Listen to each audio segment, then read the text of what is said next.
حرب الشوارع في العاصمة الصومالية مقديشو بين مقاتلي قبيلة هوية والقوات الإثيوبية تتواصل. شوارع لا يسمع فيها إلا صوت الرصاص والمدافع.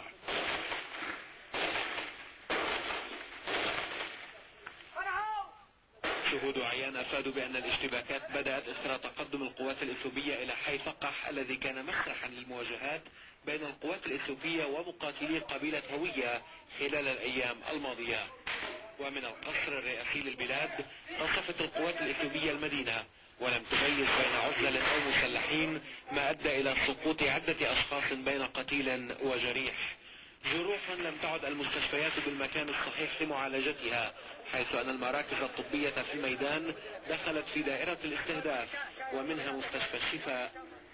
وفي إطار الرد قام مقاتلو هوية بإطلاق قذائف هاون، حيث كان مسؤولو الحكومة الانتقالية يعقدون اجتماعا.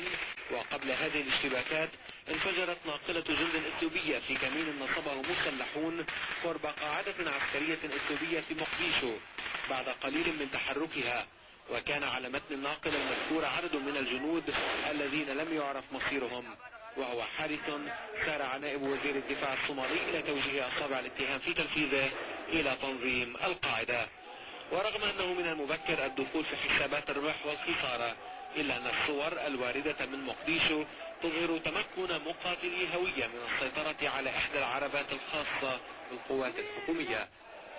وفي سياق متصل اعترض البرلمان الصومالي على توجهات 31 من أعضائه الرافضة للتدخل الإثيوبي في الصومال، ونزع عنهم صفة